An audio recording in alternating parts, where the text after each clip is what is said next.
Hello, everyone. How are we doing today? All right.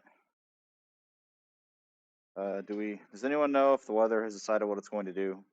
It's been, I don't, I don't, this, yeah, I'm, I don't understand. I don't, I don't like waking up every day, like seriously considering needing to bring a change of clothes to deal with whatever's supposed to happen over the course of the day. Like, I don't, like, why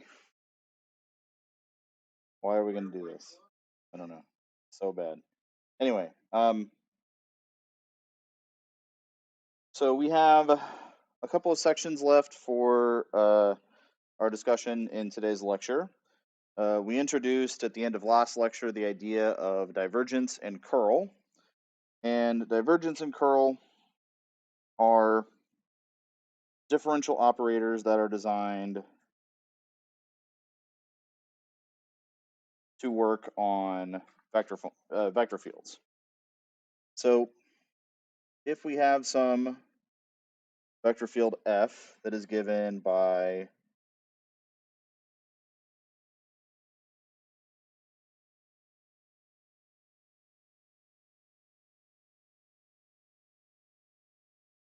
this expression here, and I'm going to write the optional part in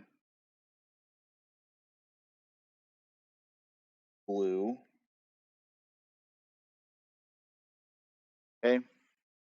We don't necessarily need this to be a three-dimensional function, but it typically is.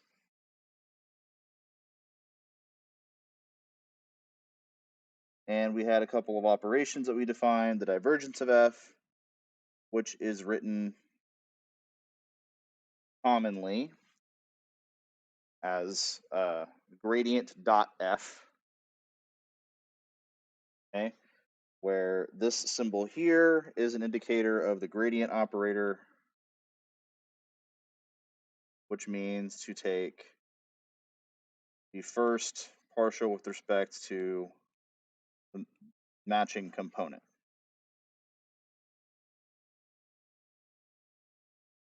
Okay.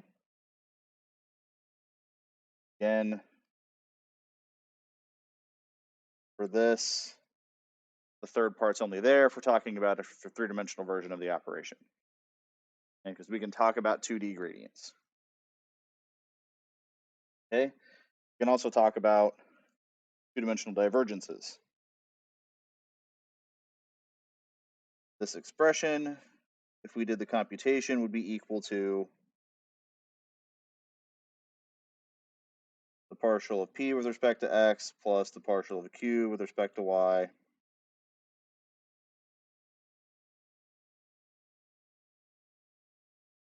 plus the partial of r with respect to z.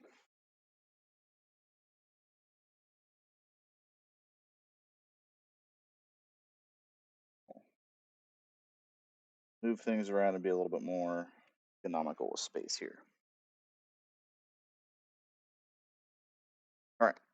The divergence is a measure of flow through a point in the vector field. Okay. If we were talking about it in terms of fluid flow, we would use the divergence to talk about the change of the density of the fluid as it flowed through a point in the vector field. Okay.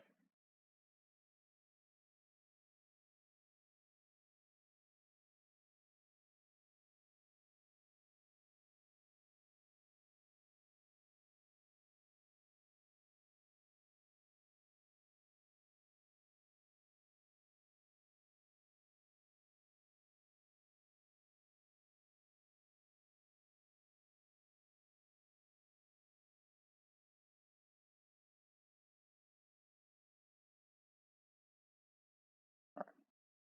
So the other important thing to realize about the divergence operator is that it is a scalar. Okay, so it takes a vector field and it turns it into a scalar function.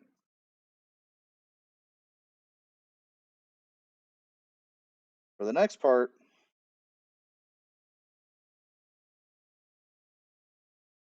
we talk about the curl. Okay?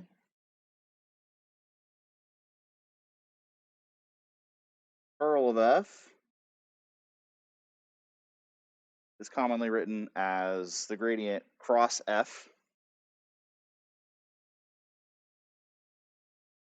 And I'm not going to write out the full version of the formula because folks don't ever remember it that way. They instead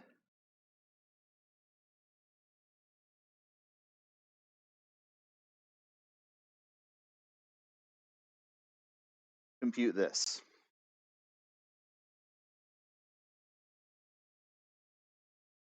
All right?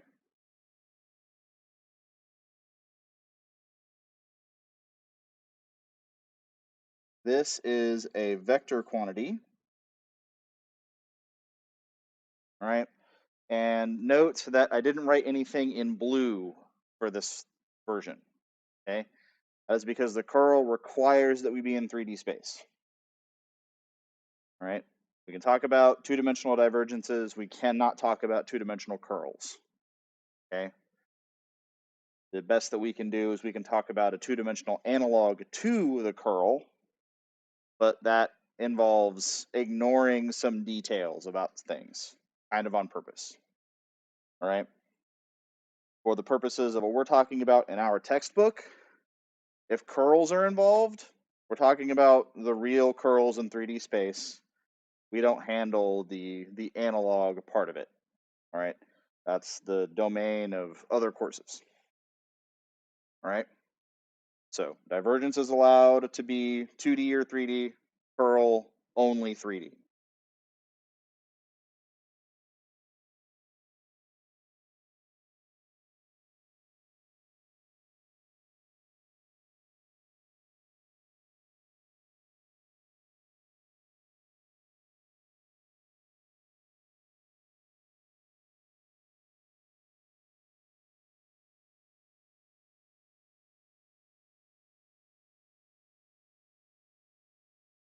And the curl is the rotational component of the vector field.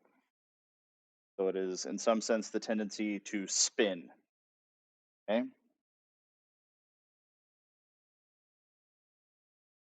In a naive sense, you can think about the divergence as the translational part of the vector field. You can think about the curl as the rotational part of the vector field. Okay? And to describe those things, we require two different types of derivatives. Right? Which is why we have two different types of differential operators, because once we get into higher dimensional contexts with vectorized objects or vector fields, there's going to be a scalar component to the change and a vector component to the change. We need to be able to talk about both of those, right?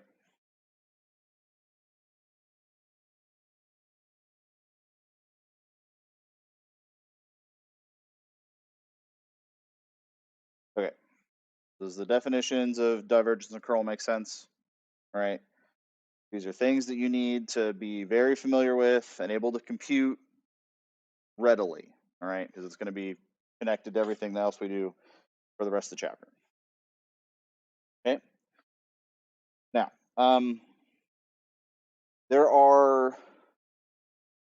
this isn't something that our textbook gets deeply into, but it is something that you may see show up in other contexts.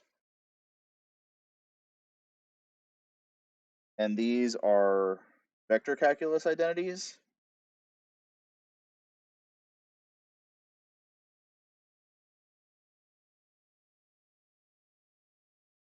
I'm not going to write all of these out, okay? But it's the kind of thing that if you have a book on vector calculus and you crack open the front or back cover, you might see listed in like a table of formulas or something, right? And so paying attention to these and being aware of which ones work and don't work are helpful.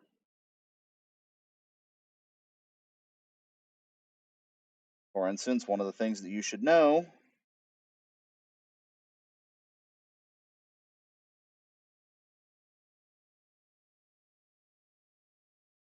is that for some standard f, all right, whatever kind of vector field we have, if we take the divergence of the curl, we're going to get 0. Sorry, I underlined that. I should not have underlined it. So if you take the curl, you have computed precisely the rotational component of a vector field, right? Because the curl is just the rotational part, if you compute the divergence of that curl, you get 0, because a purely rotational vector field has no translational component to it, right? It's just spinning, so to speak. Kind of a weird idea, but the density of the curl, if we think about it as a fluid, doesn't change.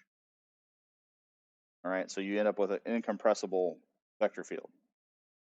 All right.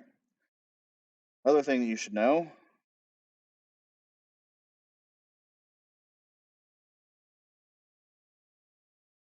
is that this doesn't make sense, because you can't take the curl of something that isn't a vector field. This part is a scalar. Okay, so this is not defined. All right, if you look in the exercises for section 16.5, you will find that there's about a dozen different expressions involving these different differential operators. Okay, and you're supposed to look at them and see whether or not these things have sense. The thing that makes them make sense or not make sense is, if I take the gradient of something, can I take its divergence?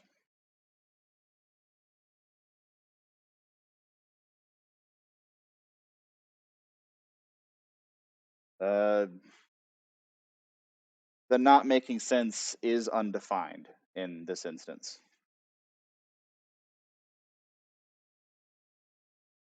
If saying undefined is a more precise way to handle that. Okay.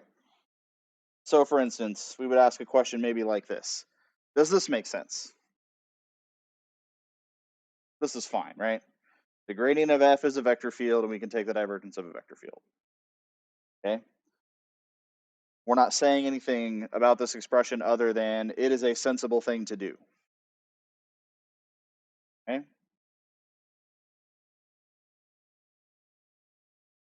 But this is nonsense.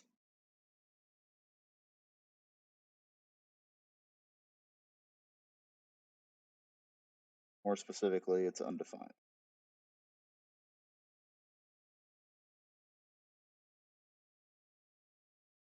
I think the instructions in the actual question ask if the expressions are meaningful. Okay, so not meaningful or undefined.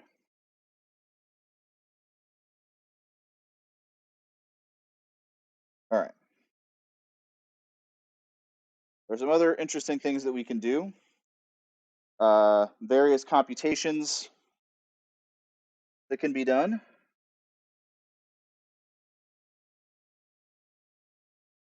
Now, I want to go back to this expression here, the divergence of the gradient.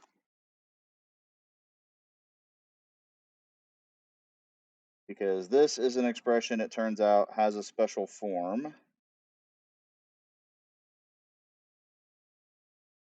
We can think about it as the gradient dot, the gradient of f. Kind of weird. I don't like calling this del, even though that's what the book calls it sometimes. And then sometimes this letter is referred to as nabla, which I don't even know what that means. There's, who amongst you here has heard of something called LaTeX? Yes, you have to capitalize it funny. Does anybody know what this is? No. There is a type of material, but that's not the way that I pronounce that word, and also why I spelled it with strange capitalization. Okay. Anyway, this is what's called a markup language. Okay. A markup language is a special way to type up something that's interpreted usually by computers that formats text in a particular way using the interpreter.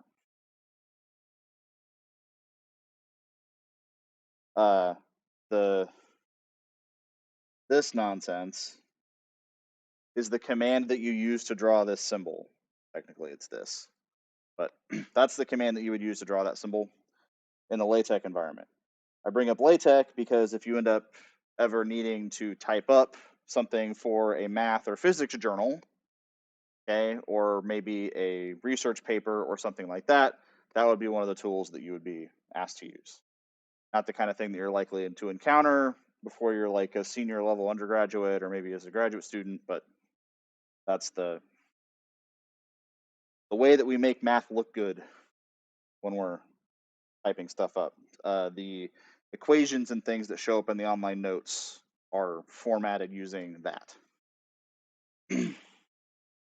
Okay, at any rate, the divergence of the gradient.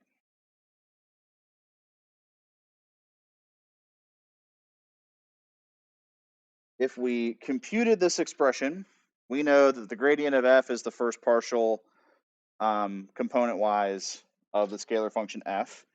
And the dot part here says to take another derivative positionally and then add up all the results, right? So what we're going to get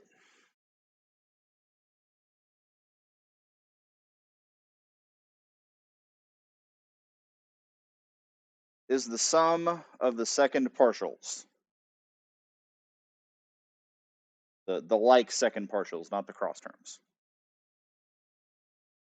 Okay? Sometimes we abbreviate this operation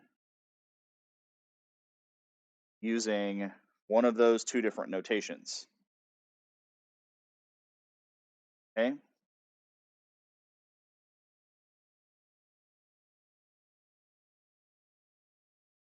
This is known as the Laplacian. Okay? It is another operation that you will see if you take a look at some formulas having to do with vector calculus. Okay? Yes, this is all the same stuff. Okay? The reason this is important is because there's a lot of applications for if we were to take this and set it equal to 0, that forms a partial differential equation known as the Laplace equation, which is why this operator is called the Laplacian. And what it does is it helps us model things like diffusion. Okay, so if you have a body, you have energy that diffuses in that environment. Turns out to be very important for engineering applications. Okay, so again, the kind of thing that you might run into in a year and a half or so in your studies for one reason or another. Okay, so if you take a bunch of second partial derivatives and add them all up, you'll hear people refer to that as the Laplace equation. It shows up here in vector calculus.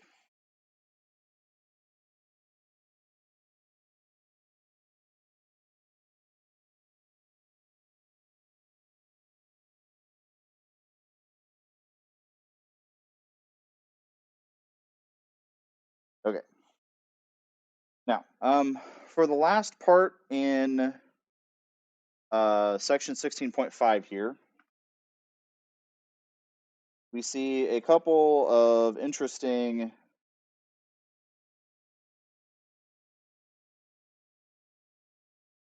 expressions, and I'll use the version of this that's typed up and looks a little bit nicer. Okay, is at the top of the screen here, we have Green's theorem. okay, which we interacted with from last section. And we see that it has two halves. We have the half on the left, which is the integral over a closed path, okay, with our vector field component functions p and q. This is, of course, a case where we're talking about a two-dimensional vector field, okay? And then on the right-hand side, we have our area integral expressed as the integral over the region D of the difference between the first partial of a combination of first partials of P and Q. The way that P and Q are set up, of course, is related to the way that we would describe a conservative vector field, right? That kind of condition. If the integrand on the right is 0, we would have a conservative vector field. Yeah?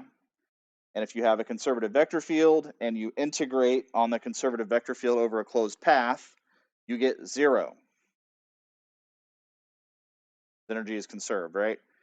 If you start at the point A and then move around and then end up at point A, you have done no work, or the vector field has done no work. So you always get 0. Okay? But it turns out that using the language of divergence and curl, it is possible to recast the equation in a vector calculus format. The version with curl is a little bit more confusing, okay? We have to pretend that our vector field is 3D even though it's only 2, okay? And the way that we do that is we make the z component 0. We have a fake 2D vector field here so that we can use this notation. We compute our expression here, and we see that we have the integrand that matches the right-hand side of our equation. If we take the dot product of the curl with the k unit vector, then that gives us exactly that integrand, right? Turns it into a scalar, as opposed to that quantity times a vector k. What this does for us is allows us to write Green's theorem in the notation of vector calculus. On the left-hand side, we have a closed interval, or sorry, integral over a closed curve of f dot dr. Okay, when we talked about the f dot dr notation last time. And on the right-hand side, we have the area integral, except we write the area integral in terms of the curl, using the expression directly above.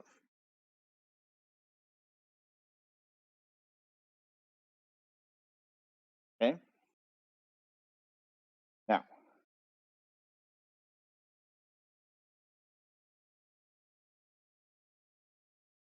I'll explain this. The idea here is that we think about the curl as the rotational element, right? We know that there's a cross product involved. Okay. So because the curl in some sense is a cross product, right? Or at least it's a measurement of the cross product, we're talking about how much the vector field is twisting, right? And then we take the, we dot product that with the z direction by taking curl of f dot k. And what that's doing is it's basically telling us if at every point you imagine that there's a right-hand rule, okay? And at every point there's a right-hand rule, and the amount that the vector field is twisting at that point would give you an arrow that points up or down. Does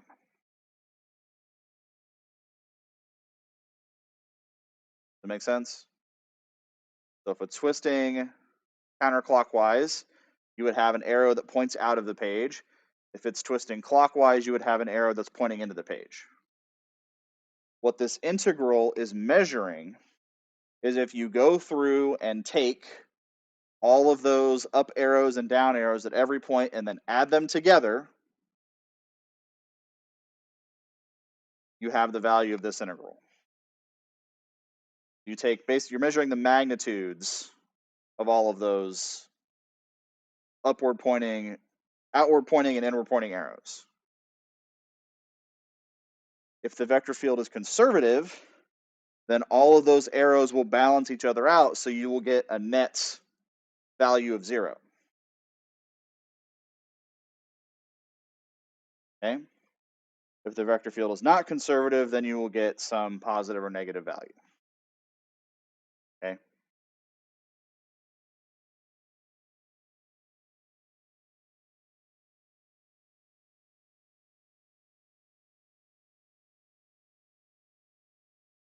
Yes. Basically what we're doing is if we compute the curl of this specifically chosen vector field, then we get this as the curl, right?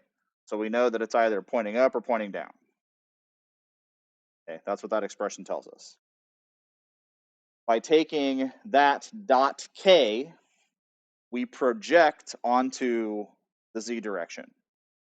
And it's a scalar projection, so all we get is the value, so some positive or negative number.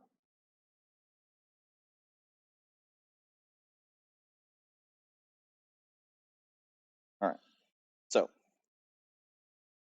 we can also, by changing the way that we think about how the math is constructed a little bit, use the divergence and come up with a divergence form of Green's theorem. The setup for this is a little bit different. We take our boundary curve C and we parameterize it using functions x and y. And we compute the unit tangent vector in the normal way to get capital T of t here. And we also want to compute the outward unit normal. Okay. One of the things that we end up caring about a lot is the vector that is perpendicular to the boundary curve. Okay. So the tangent vector is parallel to the direction of the boundary curve at a point, and the normal vector is perpendicular. So if something is flowing through the boundary, okay, one of the ways that we try to measure the way that that flow works is we compare it to the amount of flow and the direction of the flow to the direction directly outward through the boundary. Does that make sense? Okay. Now, the way that we get the outward unit normal is by just if we have if since t is x, y, then the normal to t is y negative x. We switch their positions, right? If you take the dot product of t and n, you're going to get 0. This is the easiest way to verify that they're perpendicular, right?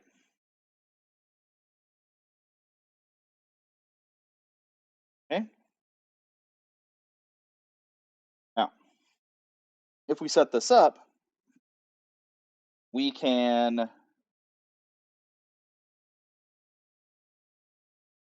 recall that we have this form for the integral with respect to arc length,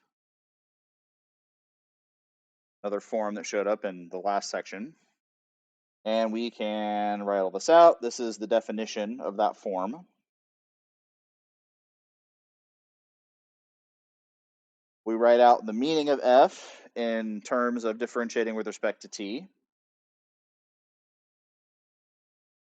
We work through everything here.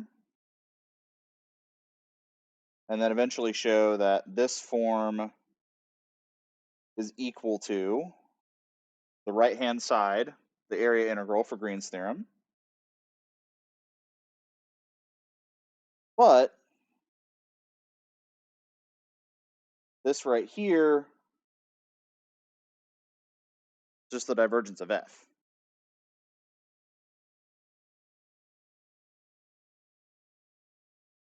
Right? Derivative of p with respect to x plus the derivative of q with respect to y. Okay, so we have, in terms of the curl and the divergence, these expressions.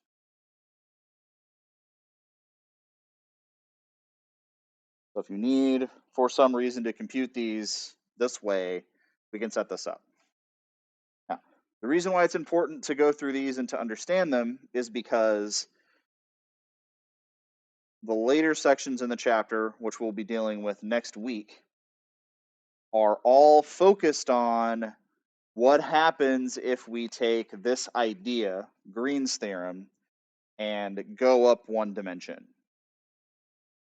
Because right now, we're dealing with double integrals and boundary curves in 2D, right? There's a version of this that works with surfaces that are embedded in 3D space that are bounded by curves in 3D.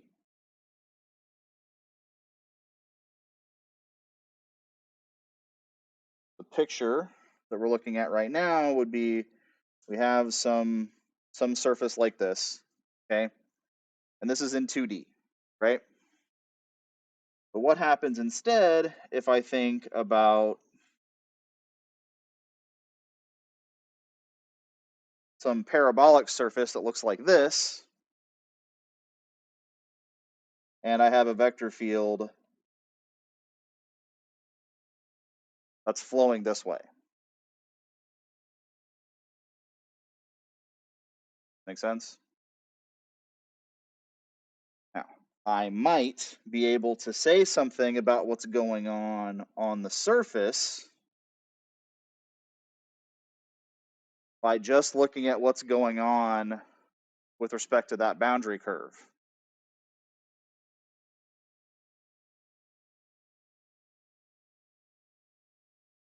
Make sense? Okay. So the easiest way to deal with this is, who here has ever used a bubble wand? It's a little soap bubble wand that you blow bubbles through as a child. The children's toy. I'm talking about the children's toy. Okay. Now, you're thinking about your breath as the vector field as you're trying to blow the bubbles through the bubble wand. All right. The air that you're pushing through goes through that loop, right?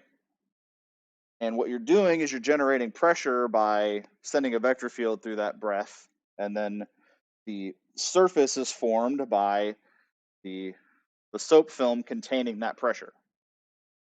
Okay. Now, it doesn't matter, assuming that you blow constantly at the same rate, how big the bubble is at a particular time. Okay, the amount of pressure that you're putting, the amount of force that you're pushing through the loop at a constant rate of breath doesn't care if you haven't blown the bubble yet or if you have blown the giant bubble, okay, that's about to fall off the end of the thing. All right. The force, the flux is what we'll call it, is the same. Okay. The flux being the total amount of force moving through that surface. Does that make sense? Okay. So that's how we go from 2D to 3D as a concept to get to the next thing. Okay. But before we get there, we need to talk about some other stuff.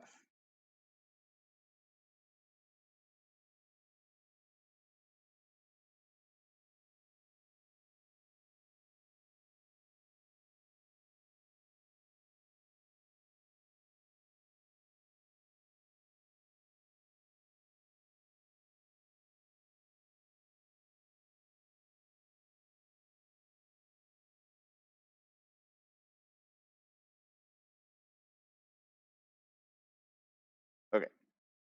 So parametric surfaces.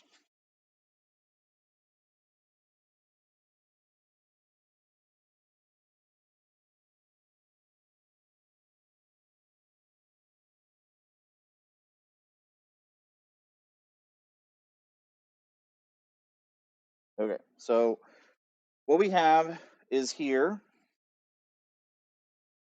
some 2D region. Okay.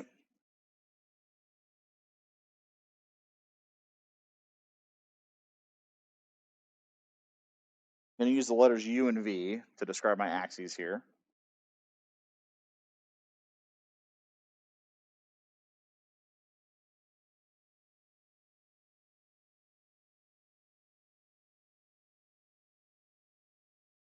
And if we go to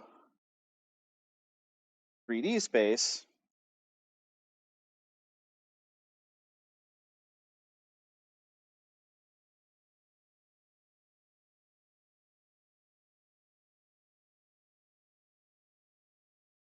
very difficult for me to draw this.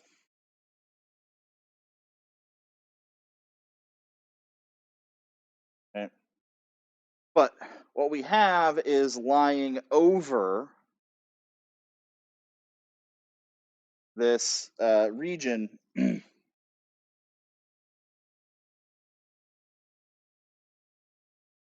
surface suspended above. Okay. Now, what we want to be able to do is I want to be able to talk about my position with respect to X and Y in terms of the variables for this surface here.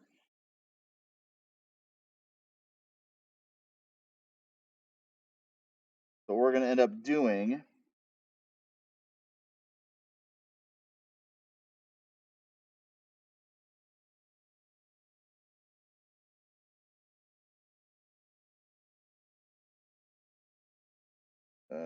sorry, I wrote this.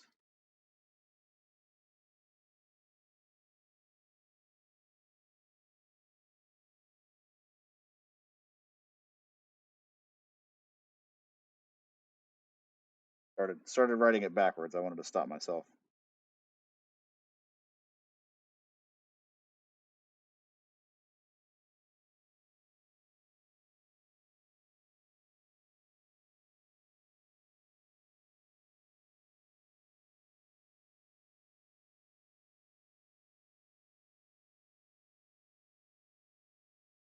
Okay. So previously, we have had parametric curves. And for our parametric curves, we had a single independent variable. And that single independent variable resulted in us having some curve through space, and the parameter told us the position on that curve from the beginning, right? Measured away from the origin point. Here, what we're going to have is a two-dimensional idea for the purposes of determining our position on the curve. And what will happen is that we will have some position UV that is on the flattened version of our surface, and that's how we'll parameterize things. When I move over here, the way that I find my spot is using those parameters like so.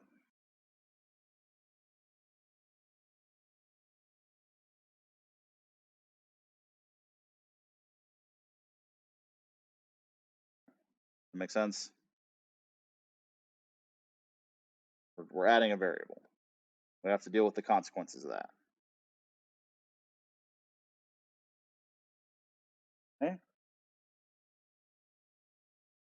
Now, I will say that in your textbook for this section, they do, number one, more examples than I will be able to recreate here. Okay, I'm going to focus on the major ideas.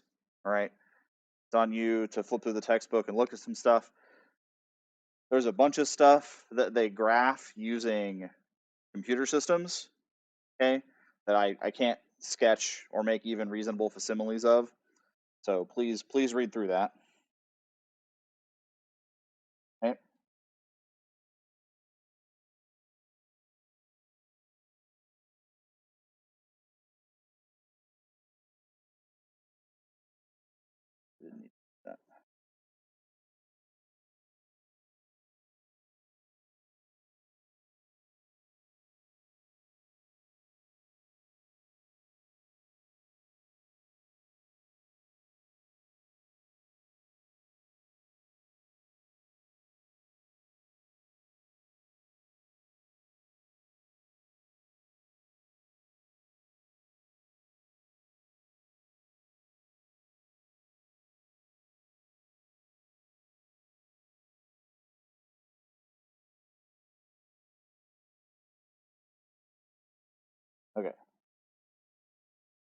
So what we want to do is we want to find a parametric representation of the sphere. Okay. Now, what do we know about spheres that might be helpful here?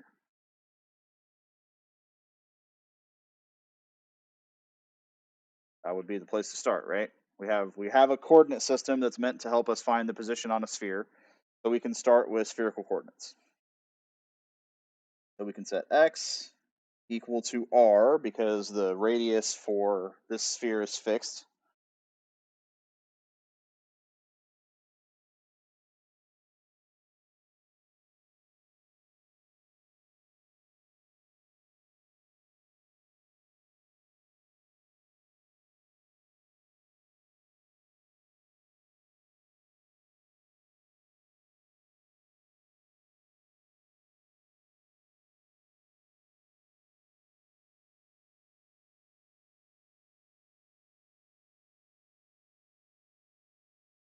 Okay, so we write that down.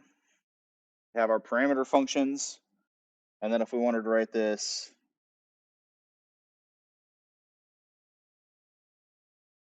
like so,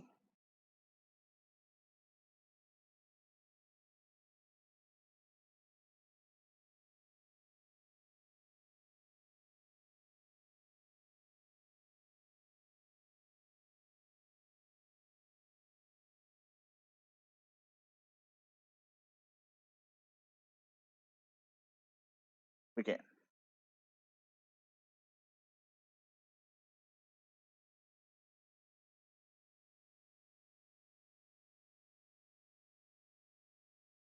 Okay. Now, I do want to point out something about the way that this is set up that's very important.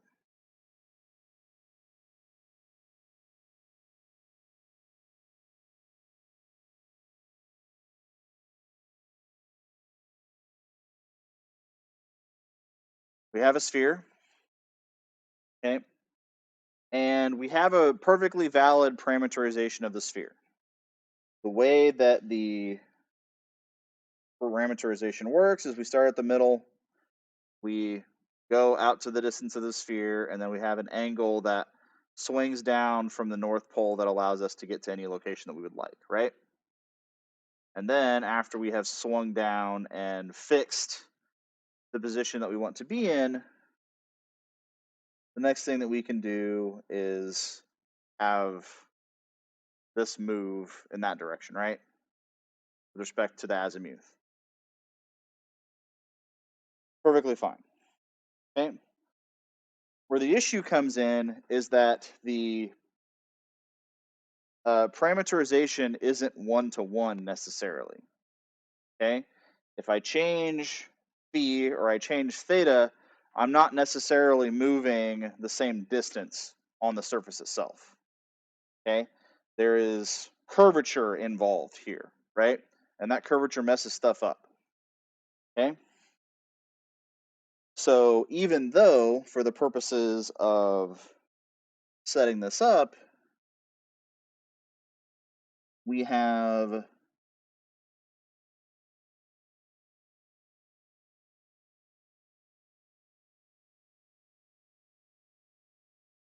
these things as a rectangle, right? We have the rectangle that's pi on one side and 2 pi on the other, yeah?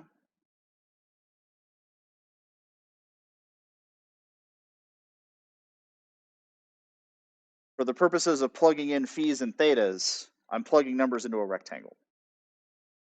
But is it actually possible for me to cut a sphere open and flatten it out and make it into a rectangle?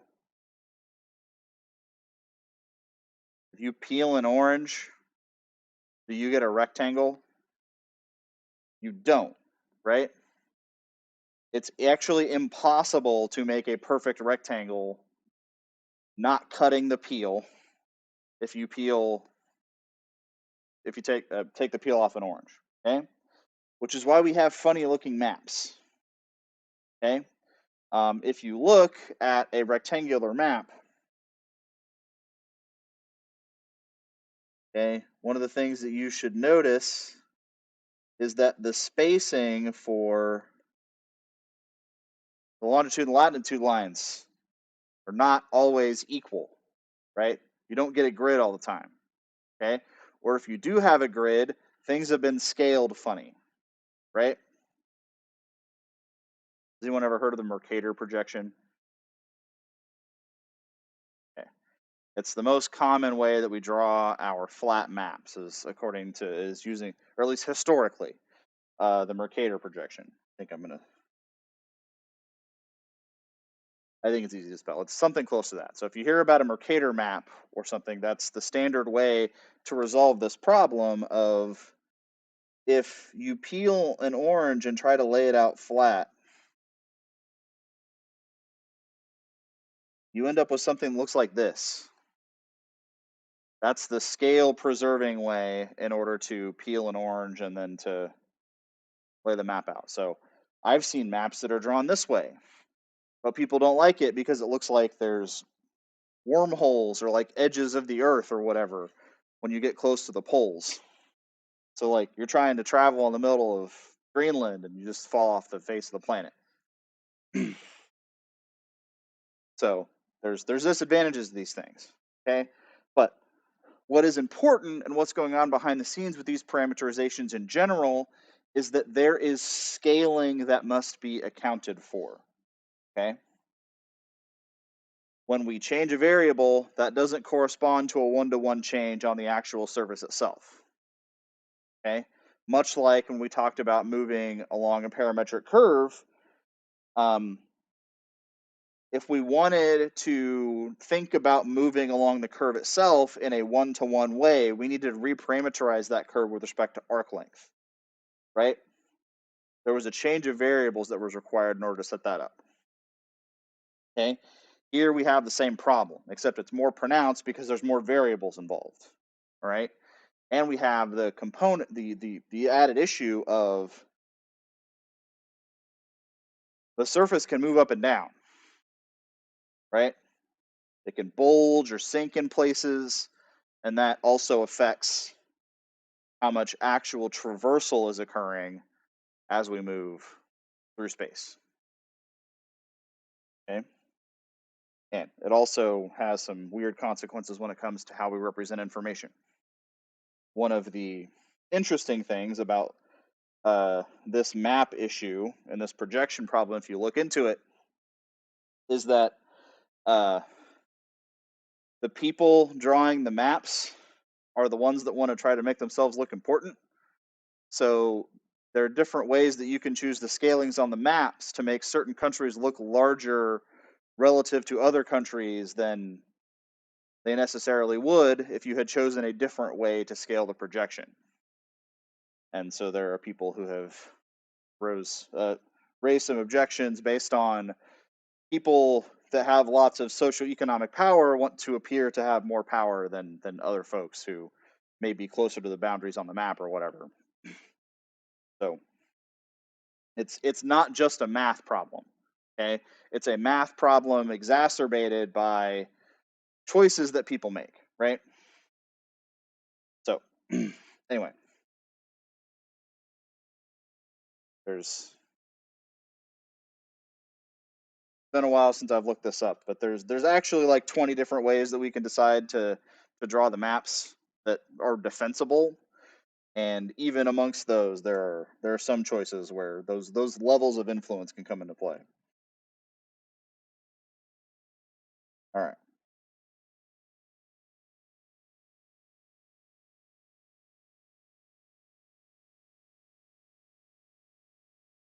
Okay. About half of the section in the textbook is concerned with different examples. Okay. So make sure that you read through those and start to get a feeling for the parameterizations of surfaces that you should be familiar with. You should be able to parameterize a sphere. You should be able to parameterize a cylinder very easily. Okay. And then you also need to check out some other examples to get used to that.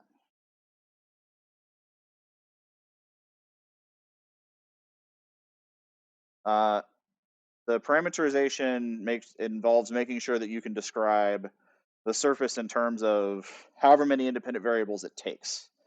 For this section, it's going to take two variables, not one, because we're talking about parametric surfaces, so there are two independent variables are required. All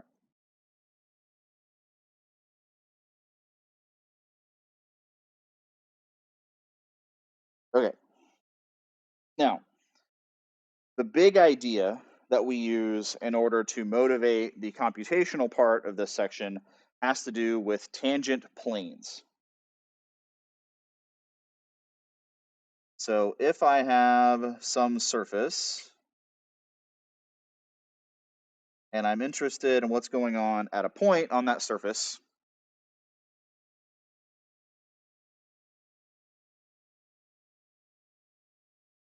what I need to be looking at is its relationship with respect to the parameters involved.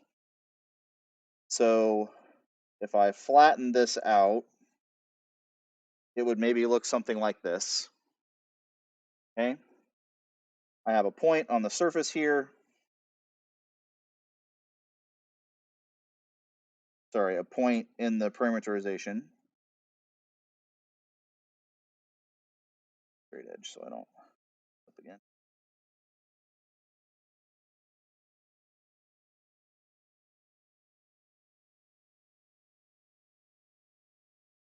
Okay, so what this would be is a point U naught V naught. Okay.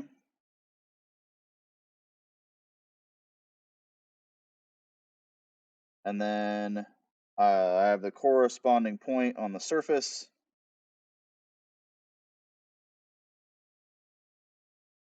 And what I'm interested in figuring out is what's going on as I'm moving through this point here. So we have our parameterization of the surface.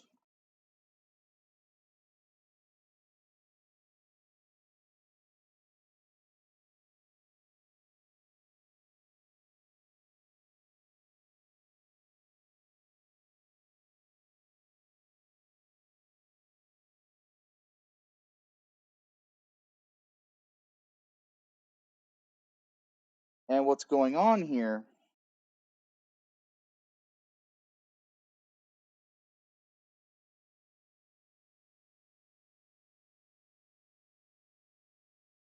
is that I can think of one of these vectors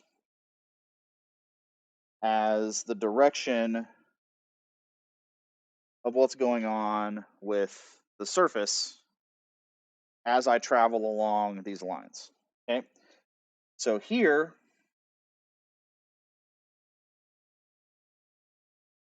I'm moving in this direction, right? It's the positive U direction.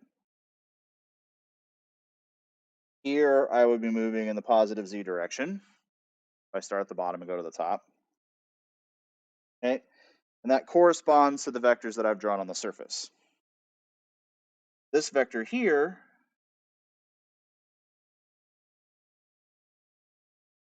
would be the derivative of R with respect to the variable U. Okay. And so what I get is the tangent vector in that direction along this path.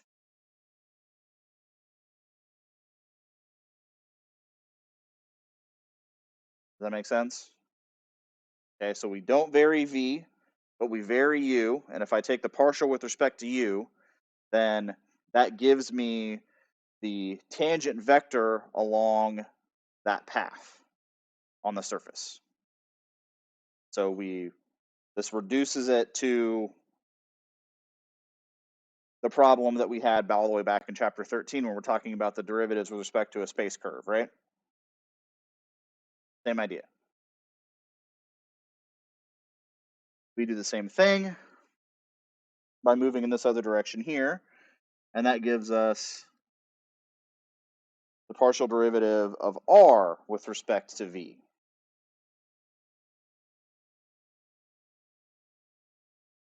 Okay? And when we do that, we can think about there being a plane that is formed sitting at that point that is generated by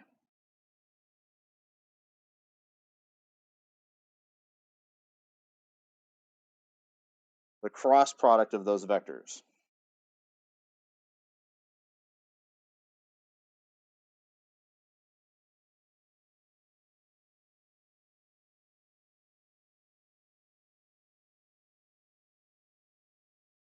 R cross V is going to be normal to the surface at the point U naught V naught.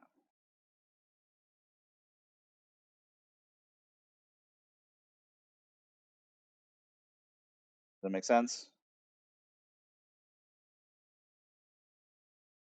Okay, so the easiest way to deal with this in your mind's eye, the way to see the picture is you have molded the surface out of some thin, flexible material, okay? You got the surface and you can hold it. You take a small index card, okay?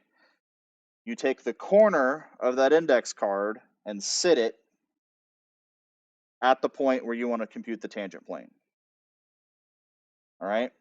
And then you make sure that the edges of the index card point in the R partial U and R partial V directions respectively, okay? The index card is the tangent plane, right? And if you imagine the direction that points directly out of the card at the point where that corner is touching your point on the surface, that's the normal vector.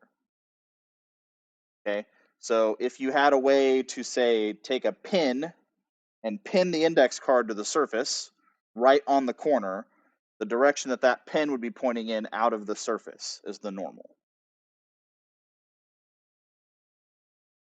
Okay, does that help?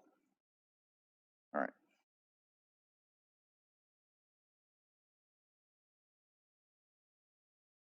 What we want to do with all this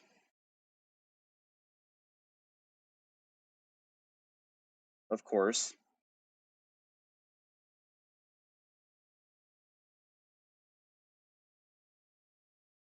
is be able to take this understanding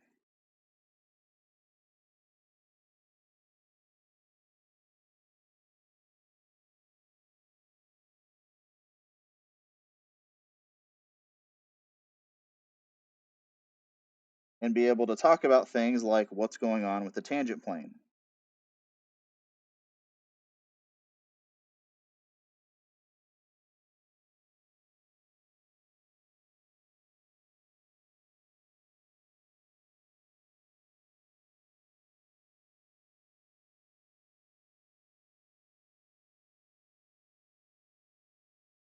All right. I know that I'm writing fast, by the way, but when you're writing this out for yourself, please take care to make sure that your U's and V's are distinguishable from one another.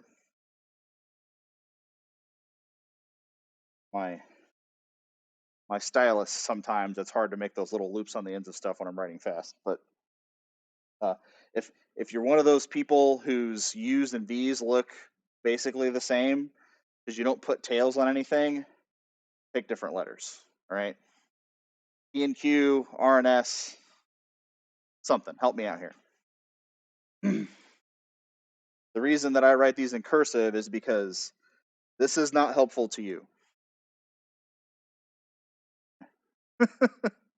It's too easy to mess stuff up. That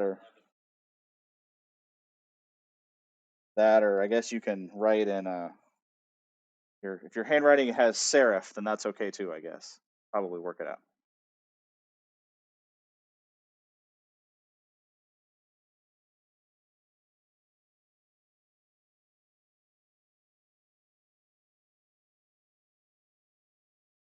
Okay, so the difference between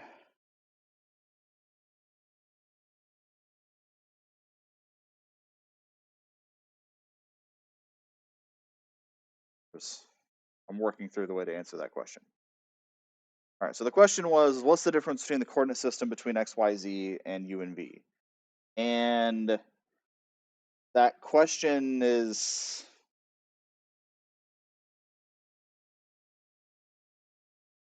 kind of a little bit off balance from the perspective of understanding what's going on. Okay, so there's nothing wrong with the question, it's just the wrong question. The way that we think about this is we are in the coordinate system for x, y, and z. That's the coordinate system. U and v is not a coordinate system upon itself, it's a parameterization. Okay, it's a set of variables that we decide that we have set to try to describe the surface. Okay. Yes, U and v are part of the parameterization. They are locked to what's going on with the surface. The surface itself has points in three-dimensional space, and the locations of those points are given by the parameterization.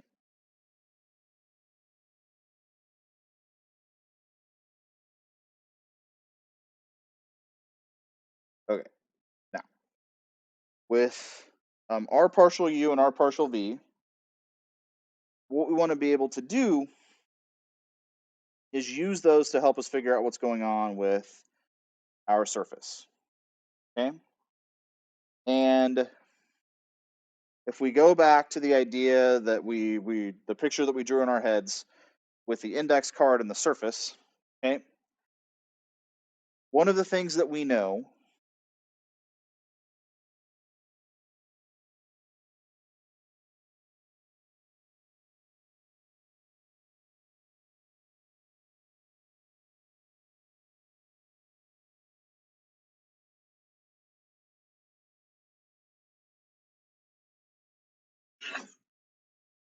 okay, I'm trying to draw the index card thing, but it's hard to get this right. Okay.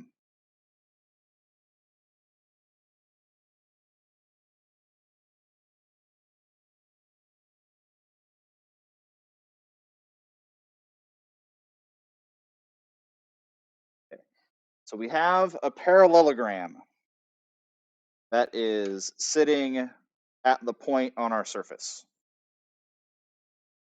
One of the things that you should remember, but I will remind you of in case you've forgotten, is that if we take the cross product of a vector A and a vector B, the length of the resulting vector from the cross product of A cross B is equal to the area of the parallelogram that has sides of length A and of length B. Okay? So what we're going to imagine for the purposes of setting up an integral is if I want to measure the area of a surface, I can take the double integral over a region D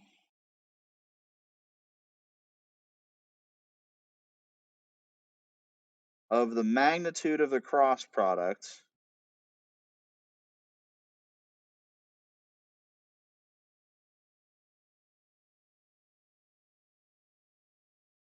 R partial U cross R partial V. Okay? What this does is we imagine that the differential elements are these little parallelograms for all the tangent planes, right? And so we take our tiny little parallelogram tangent planes at every point, compute their area, and add up all those. And that gives us the integral that tells us the area of the parameterized surface.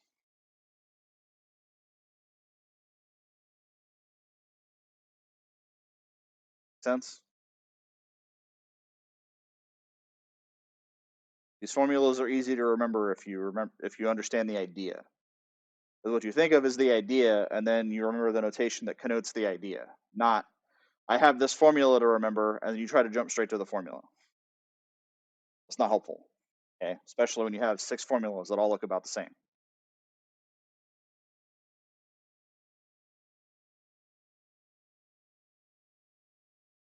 Okay, so we can set this up and be able to determine what's going on with the surface area. For instance, we can use this to find the surface area of a sphere.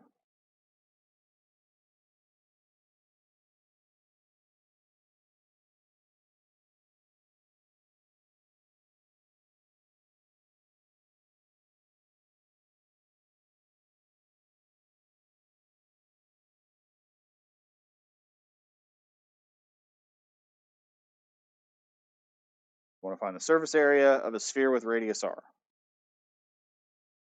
Now, we had already parameterized such a surface.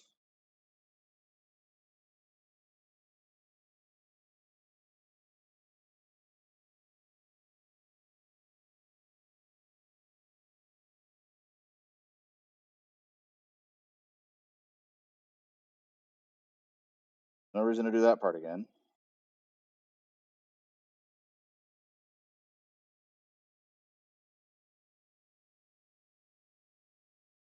And what we can do is we can figure out r partial phi and r partial theta, and then take the cross product.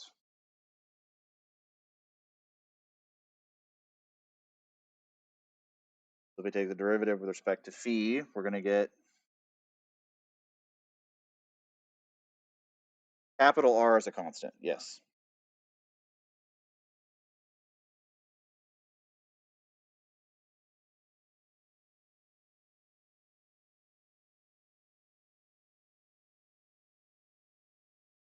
Minus sign here.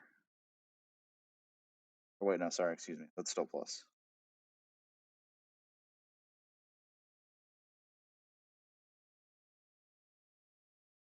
This one's the one that gets the minus sign.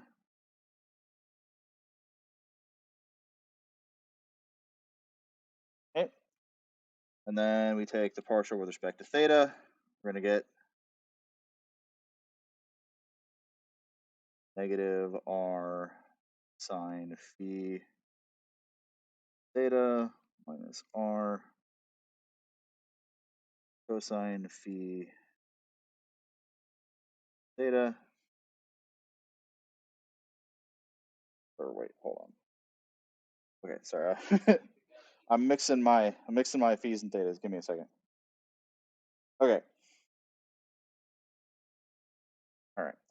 So forgot the I on the first term, but otherwise the computation's correct. For the second term, differentiating the wrong thing.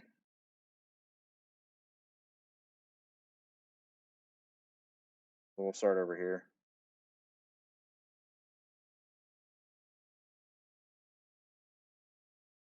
Copy cosine phi.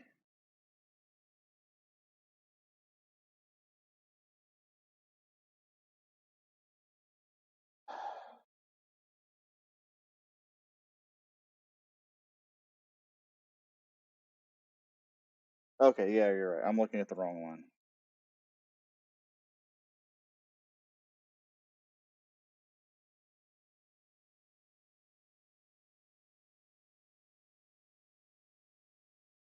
All right, thank you.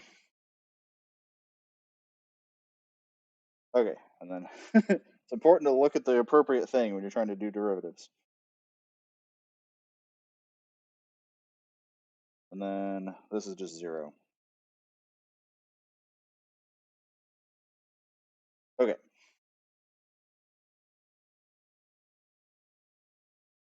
Now we have this expression here. The thing that we want to stick in our integrand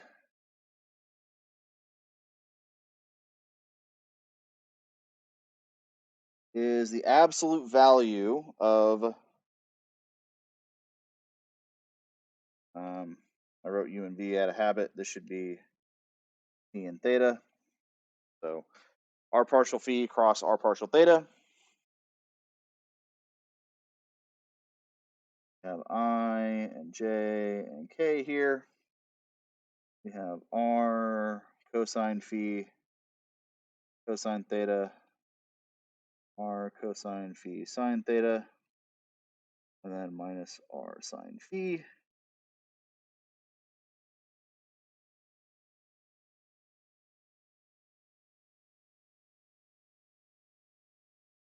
press this copy down. Okay, so we have a cross product to compute here.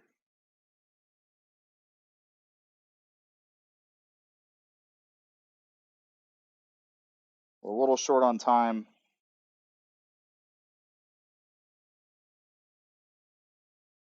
Okay, and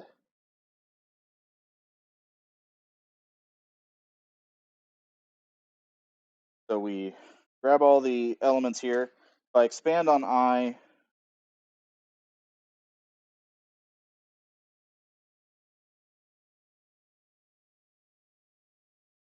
shortcut this a little bit.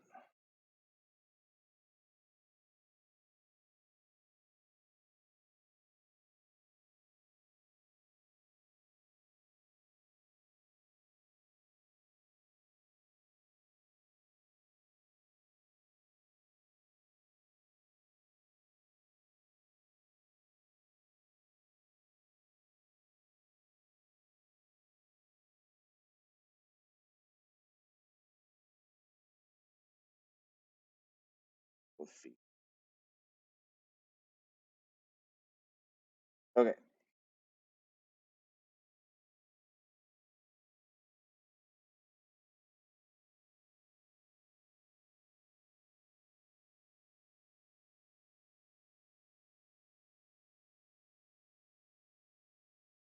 All right. So we have this expression here. What we need to do is we need to compute its magnitude. The way that you do that is that you take the square root of the sums of the elements squared, right? It's the dot product of this with itself. Because there are so many trigonometric functions involved, this is going to simplify greatly.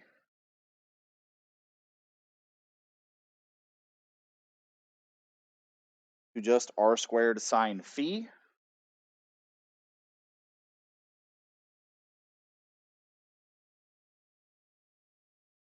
Yeah, I went too fast.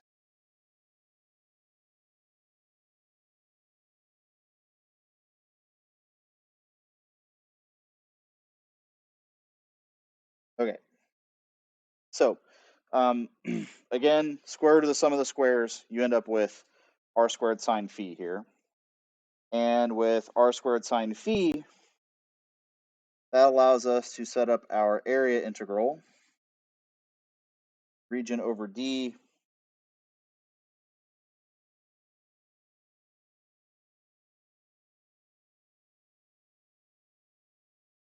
like so. And we can integrate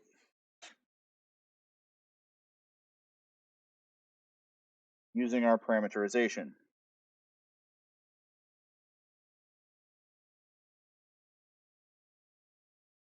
Now that I have the integral written out, this should remind you of something.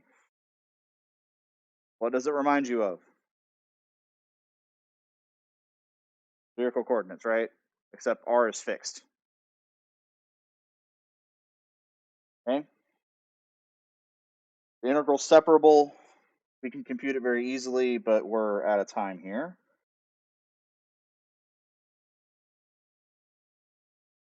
We'll find that the answer is 4 pi r squared, which is indeed, if you check the internet, the surface area of the sphere.